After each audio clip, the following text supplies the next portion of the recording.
Hello dear students, welcome to the online education of class 7 science.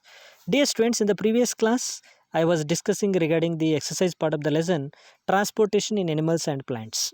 Okay, so today let me start with the next part of the exercise, that is question number 9. So what is that question number 9? So let me read first. Why is blood needed by all parts of the body? Okay, why blood is needed for all the parts of the body? So is the question. So let's go for the answer. See, so blood is needed by all the parts of the body because as it is very important part of the transport system of our body, because this is what the very important part of the transport system of our body. So anything, it has to be carried to the blood and each and every cell of the body, then there must be a presence of blood. That's why, so it is the important part of the transport system in our body. So it performs the following important functions. So this blood performs very important function in the body. So what are those functions? Let us see them.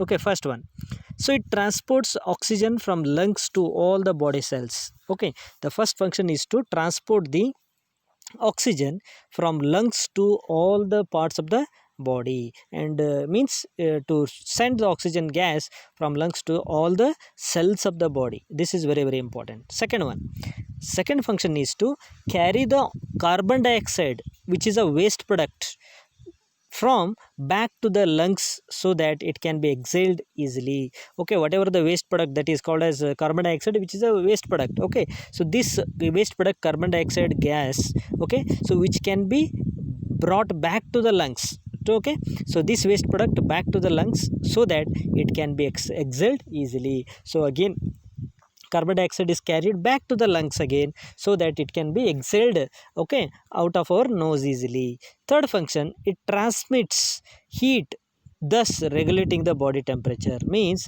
so the blood transmits, means carries heat. Okay, so the when the different process takes place inside the body, the heat is produced, so that heat is transmitted through the blood, so hence it regulates the body temperature. Temperature of the body can be maintained through the blood. And finally, the last question, that is the last point of this functions of the blood, that is it also fights off diseases and infections. The blood fights of the, means fights against the diseases and infections. Okay, infection causing germs. Okay, so this is what the functions of the blood. That's why the cells of the body need blood. So let's go for the question number 10. So what makes the blood look red? So why the blood looks like red? Yes, see, the presence of a pigment called hemoglobin, which is a red pigment which is present in the red blood cells, that is RBCs. Okay, that makes the blood appear red in color. Okay, so this pigment called hemoglobin, which is present in the red blood cells, makes the blood appear red in color. So that's why the hemoglobin carries oxygen and transports it to all parts of the body. That's why the hemoglobin carries oxygen and transport to all parts of the body. So let's go for the question number 11 now. Okay, so describe the functions of the heart. So what are the functions of the heart? So let us try to understand. See, the human heart is divided into four chambers. Okay, there are four chambers in the heart. Okay, so the upper two chambers, they are two, so they are called right and left atrium, and the lowermost chambers are called, so right and left ventricles. So right atrium receives the carbon dioxide rich blood from the body. So what this right atrium, it is the present, so this right atrium receives the carbon dioxide blood, rich blood from the body. Whatever the carbon dioxide rich blood is there from the body cells, it comes, which is collected in the right atrium, and blood from the right atrium enters the right ventricle, so which contracts and pumps the blood to the lungs. Where in the right ventricle the blood contracts and pumps the blood to the lungs, again to the lungs it will be pumped. Okay, these are the functions of the heart. So next, let's go for that.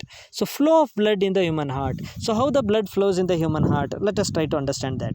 Okay, so on the other hand, the oxygen rich blood, okay, now we have understood about the deoxygenated blood, that is carbon dioxide rich blood, how it is transported from all cells of the body to lungs, and later on it is removed through the nose. Okay, so on the other hand, how the oxygen rich blood moves? See, oxygen rich blood from the lungs returns to the left atrium. Okay, from the left atrium the blood enters the left ventricle. Okay, so left ventricle contracts and pumps the blood to all parts of the body. So the left ventricle, so what does it do? It contracts and pumps the blood to every part of the cells of the part of the body. Okay, so hence the rhythmic contraction and relaxation, expansion of various chambers of the heart maintains the transport of oxygen and oxygen to the all parts of the body. That's why the rhythmic contraction and expansion of the various chambers of the heart, that we call it as heartbeat, that maintains the transport of oxygen to all parts of the body. So let's go for the question number 12 here. So why is it necessary to excrete the waste products? Okay, so all cells of our body produce the waste products. Okay, all cells of our body produce the waste products. So these waste products are toxic to our body. These waste products are very much toxic to our body. Okay, so that's why therefore they need to be excreted out. Therefore they need to be removed out. Okay, so this process of removing the waste products produced in our cells of the body of living organisms is called excretion. So finally, let's go for the last question, that is draw a diagram of the human excretory system and label the various parts. You have to draw a diagram of a human excretory system and you have to label its parts. Okay, so look at the diagram here. It is human excretory system is drawn and you have to label the parts. So here you can see red colored, so those are the pair of kidneys, and from which there is a nerve which is supplied to a urinary bladder, and that is through ureter. So it is passed, and from the ureter, urinary bladder, in the urinary bladder the urea is collected, that is urine is collected from through the urethra, the urinary opening. Through the urinary opening, the urine is removed. This is what the waste product is removed through the urinary system. Okay, so dear students, let me stop here and let me continue remaining part of the lesson in the next class. Thank you and have a nice day.